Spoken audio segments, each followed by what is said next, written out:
एक जॉम्बी से भरी दुनिया में जहां जॉम्बीज ने हमला कर दिया है, इंसानी सभ्यता पूरी तरह खत्म हो चुकी है। शहर अब रहने लायक नहीं बचे।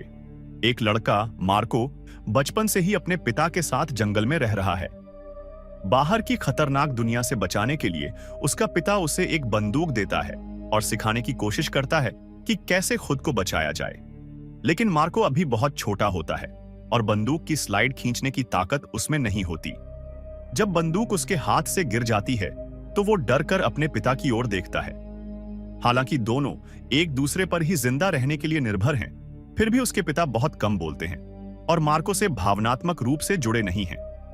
इस वजह से मार्को अक्सर अकेलापन महसूस करता है। उसके पिता को जंगल से बाहर की ज़ॉम्बी से भरी दुनिया पर बिल्कुल भरोसा नहीं है और जब तक मार्को खुद को ठीक से बचाना नहीं सीख लेता, तब तक वो उसे बाहर जाने से रोकता है। लेकिन मार्को को बाहर की दुनिया को लेकर बहुत जिज्ञासा होती है। जब भी वह पानी लेने जाता है, वह नदी के किनारे एक पेड़ पर निशान बनाता जाता है और धीरे धीरे अपनी सीमा और आगे बढ़ाता जाता है। एक दिन जंगल में घूमते हुए मार्को को एक छोड़ा हुआ आरवी मोबाइल वैन दिखता है। वह धीरे धीरे उसके पास जाता है और खिड़की से अंदर झांकता है। अंदर चढ़कर वह इधर उधर देखता है और एक खिलौना ढूंढ लेता है। लेकिन तभी अचानक एक काला सा साया आरवी के अंदर आ जाता है। डर से कांपता हुआ मार्को कोने में छिप जाता है, पर वह अजनबी लड़का दुश्मन नहीं होता। जब वह लड़का खिलौना उसकी ओर बढ़ाता है, तब मार्को समझ जाता है कि वो भी उसी की उम्र का एक लड़का है। उस लड़के का नाम मिको होता है। मिको की दोस्ती और प्यार देखकर मार्को अपने हेडफोन उतारता है और उसे संगीत सुनने के लिए बुलाता है। इस तरह दोनों अकेले बच्चों में दोस्ती हो जाती है। मार्को जानता है कि वो अपने पिता को इस बारे में नहीं बता सकता, इसलिए वो मिको से मिला खिलौना छुपा देता है और पानी की बोतल लेकर वापस कैंप लौट जाता है। लेकिन वो बहुत देर से लौटता है, जिससे उसका पिता गुस्से में चिल्ला देता है। घबराहट में मार्को के हाथ से सारी अखरोट जमीन पर गिर जाते हैं। उसके पिता मान लेते हैं कि मार्को अखरोट ही लेने गया था। इसके बाद मार्को अक्सर आरवी में मिको से मिलने जाता रहता है। वहां उसे पता चलता है कि मिको अपनी मां के साथ रहता है। मिको की मां अक्सर उसे प्यार से गले लगाती है। यह देखकर मार्को भी अपने पिता को गले लगाने की कोशिश करता है, पर उसके पिता उसे तुरंत झटक देते हैं। एक दिन मार्को अपने केबिन में एक औरत की फोटो देखता है। हिम्मत करके वह अपने पिता से उसके बारे में पूछता है, लेकिन उसके पिता बस उसे सोने को कह देते हैं। एक बार उसके पिता ने उसे एक कहानी की किताब दी थी, जिसमें एक परी जंगल छोड़कर स्टोन वैली नाम की जगह चली जाती है। मार्को मान लेता है कि उसकी मां भी उस परी की तरह स्टोन वैली में होगी। एक दिन जब मार्को और उसके पिता शिकार पर जाते हैं, तभी अचानक गोलियों की आवाज आती है। मार्को जल्दी से एक पेड़ के पीछे छुप जाता है और देखता है कि मिको की मां अपने हाथ में चोट लेकर उसके पिता के सामने घुटनों पर बैठी है। तभी उसके पिता बिना हिचकिचाए उसे गोली मार देते हैं। ये देखकर डरा हुआ मार्को घर की तरफ भागता है और बिस्तर के नीचे छुप जाता है। देर रात उसके पिता वापस आते हैं। उनका हाल बहुत खराब होता है। उनके हाथ कांपते हैं। वो शराब पीते हुए बड़बड़ा रहे होते हैं। ये सब देखकर मार्को का अपनी मां को ढूंढने का इरादा और पक्का हो जाता है। अगली सुबह मार्को चुपचाप अपना सामान पैक करता है और केबिन छोड़कर निकल जाता है। वो मिको के पास जाता है और उसे भी स्टोन वैली चलने के लिए मना लेता है। लेकिन रास्ते में मिको अचानक रुक जाता है और आगे बढ़ने से मना कर देता है। मजबूरी में मार्को उसे सब सच बता देता है। फिर दोनों बच्चे जंगल के किनारे पहुंचते हैं। तभी दूर एक अजीब सी परछाई दिखाई देती है। दोनों जल्दी से झुक जाते हैं और अपनी सांस रोककर छिप जाते हैं, ताकि कोई उन्हें देख न सके। वो दोनों एक संकरे रास्ते पर चलते हैं और एक छोड़ी हुई कार में छुप जाते हैं। दोनों लड़के घबराकर कार की खिड़कियों से बाहर झांकते हैं। अचानक ज़ॉम्बी जो कार की खिड़कियों पर जोर जोर से मार रहे होते हैं। मिको डर के मारे घबरा जाता है।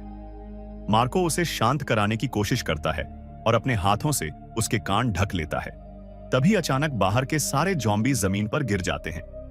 कार का दरवाजा खुलता है और डर के मारे कांपते हुए मार्को को देखकर हैरानी होती है कि सामने उसके पिता खड़े हैं। उसके पिता पहले मार्को को ध्यान से देखते हैं कि कहीं वो घायल या कांटा तो नहीं गया।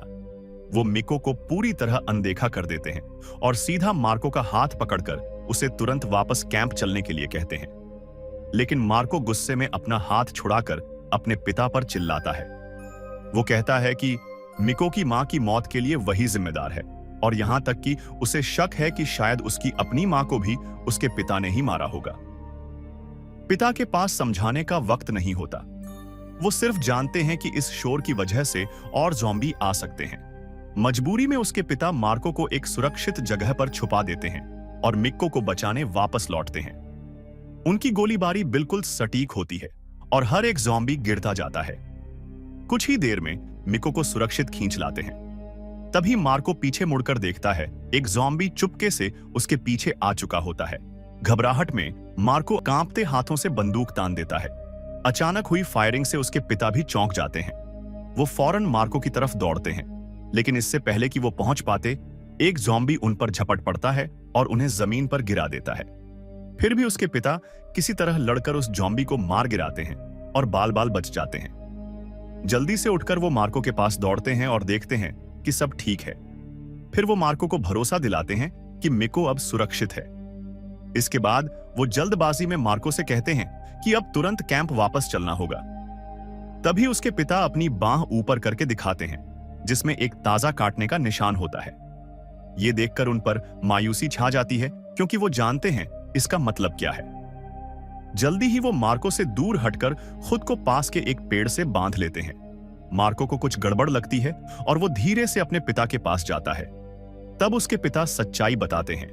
उन्होंने मिको की मां को क्रूरता से नहीं मारा था, बल्कि वो पहले ही ज़ॉम्बी से संक्रमित हो चुकी थी और उसे तकलीफ से बचाने के लिए मारना पड़ा।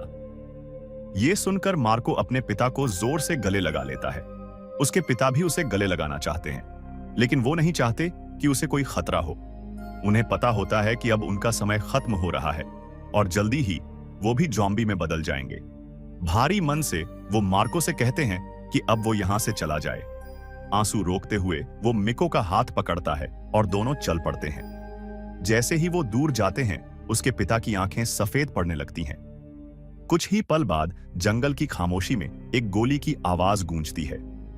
मार्को रुकता है, उसका दिल दुख से भर जाता है, लेकिन वो चलता रहता है। अब जब उसके पिता की सुरक्षा नहीं है, तो उसे खुद मजबूत बनना पड़ेगा। रात को दोनों एक बड़े पेड़ के नीचे बैठकर दुबक जाते हैं, लेकिन उसकी मां की तस्वीर उसे उम्मीद की एक किरण देती है। अगली सुबह सूरज निकलते ही वो फिर से चल पड़ते हैं। बहुत लंबा सफर तय करने के बाद आखिरकार वो जंगल से निकलकर वहां रेल की पटरी को फॉलो करते हुए आगे बढ़ते रहते हैं। उनका खाना लगभग खत्म हो जाता है। तभी उन्हें पटरी के पास एक आदमी बैठा दिखता है। वो आदमी मार्को को ऊपर से नीचे तक देखता है, जैसे उसे परख रहा हो। हिम्मत जुटाकर मार्को उससे खाने के लिए पूछता है। आदमी तुरंत जवाब नहीं देता, बल्कि पूछता है कि वो कहां जा रहे हैं। तो वो कहता है कि काश वो मदद कर सकता, पर वो कहीं नहीं जा सकता, क्योंकि उसके घर में कई बच्चों की जिम्मेदारी है। मार्को जिज्ञासा से पास की एक बिल्डिंग की ओर देखता है, जिसके खिड़कियों में लोहे की जालियां लगी होती हैं। तब उसे एहसास होता है कि उस आदमी के सारे बच्चे ज़ॉम्बी बन चुके हैं। आदमी अपने बच्चों को नुकसान नहीं पहुंचा पाता, इसलिए उन्हें घर में बंद करके रखता है। पेट भरने के बाद मार्को और मिको फिर से अपनी यात्रा पर निकल पड़ते हैं। जैसे जैसे सूरज ढलने लगता है, उन्हें रात बिताने के लिए कोई जगह ढूंढनी पड़ती है। जल्द ही उन्हें पटरियों पर खड़ी एक छोड़ी हुई ट्रेन दिखती है। मार्को धीरे धीरे आगे बढ़कर एक छोटा सा गैप खोलकर अंदर झांकता है और देखता है कि पूरा ट्रेन डिब्बा ज़ॉम्बियों से भरा हुआ है। डर के मारे दोनों लड़के पीछे की ओर गिर जाते हैं। गनीमत यह होती है कि ज़ॉम्बी अंदर फंसे रहते हैं और बाहर नहीं आ पाते। दोनों वहां से जल्दी निकल जाते हैं। तभी दो हथियारबंद आदमी अचानक उनका रास्ता रोक लेते हैं। उन लोगों ने उन्हें एक गाड़ी में बिठा लिया। लंबी और डरावनी सवारी के बाद उन्हें एक सर्वाइवर कैंप में ले जाया जाता है। वहां के लीडर जॉन दोनों लड़कों को ध्यान से देखता है। जैसे ही उसे समझ आता है कि ये दोनों बच्चे संक्रमित नहीं हैं और पूरी तरह से स्वस्थ हैं, उसका चेहरा हैरानी से भर जाता है। जॉन उन्हें बताता है कि ज़ॉम्बी आउटब्रेक के बाद जितने भी बच्चे पैदा हुए, सब वायरस से संक्रमित थे।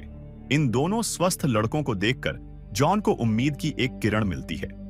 उसे लगता है कि ये बच्चे वायरस का इलाज ढूंढने में मदद कर सकते हैं। मार्को बहुत जिद्दी और कंट्रोल में नहीं रहता, जो जॉन को बिल्कुल पसंद नहीं आता। आखिर में जॉन मार्को को मारने का आदेश दे देता है। एक दाढ़ी वाला आदमी जो बच्चे को मार नहीं पाता, चुपचाप मार्को को छोड़ देता है। जब दाढ़ी वाला आदमी और मदद करने से मना कर देता है तो मार्को चोरी छुपे फिर से कैंप में घुस जाता है।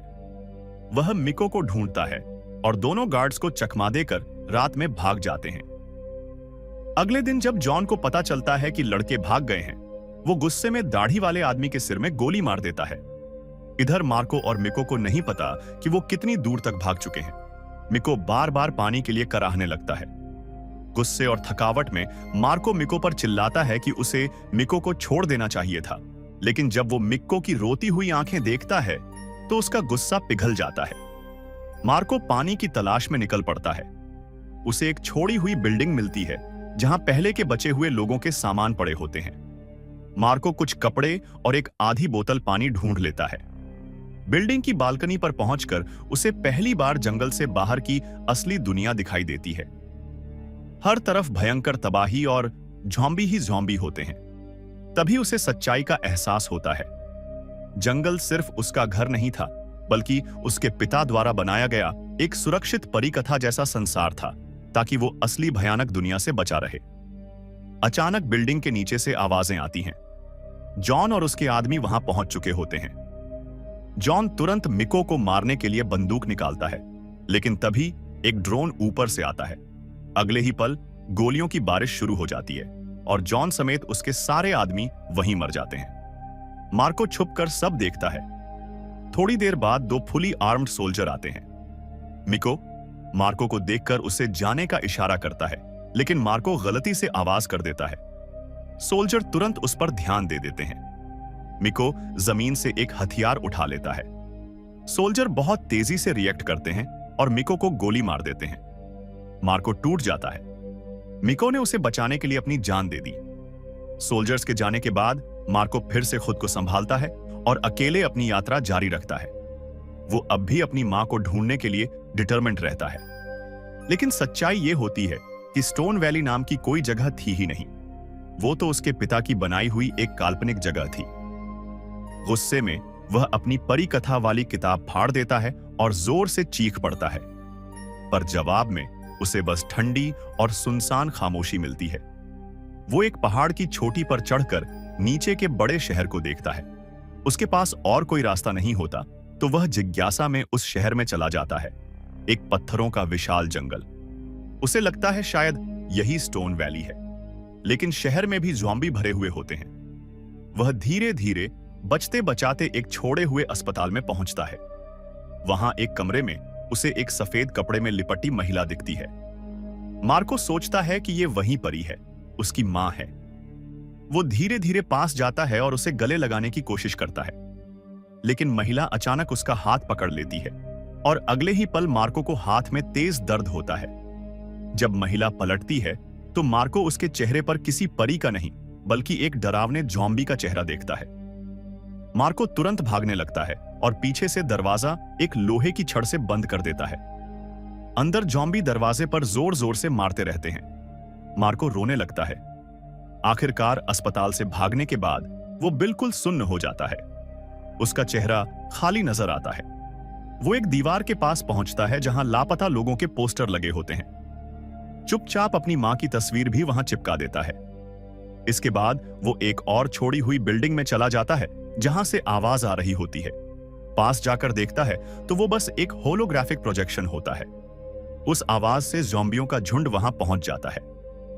कमजोर दरवाजा अब ज्यादा देर नहीं टिक सकता। थक हार कर मार्को हार मान लेता है और अपने हेडफोन पहन लेता है। ज़ॉम्बियों के अंदर आने का इंतजार करता है। तभी अचानक आसमान से गोलियों की बारिश होने लगती है। जब मार्को अपनी आंखें खोलता है तो उसे पहली बार वो परी दिखती है जिसे वो इतने समय से ढूंढ रहा था। उस महिला सैनिक का चमकता चेहरा बिल्कुल परी जैसा लगता है। वो अपना मास्क उतारती है और मार्को के हाथ का जख्म देखकर तुरंत बंदूक निकाल लेती है। लेकिन मार्को डरता नहीं। वो शांति से उसे गले लगाता है और उसके चेहरे से आंसू पोंछ देता है। फिर महिला सैनिक को मार्को की हथेली पर एम का निशान दिखता है।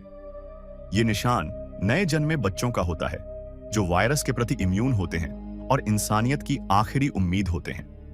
मार्को उसका हाथ पकड़ लेता है और दोनों मिलकर बर्बाद हो चुके शहर से बाहर निकल जाते हैं। अगर आपको ऐसी ही मजेदार और इमोशनल मूवी की कहानी पसंद है तो चैनल को लाइक, शेयर और सब्सक्राइब करना न भूलें।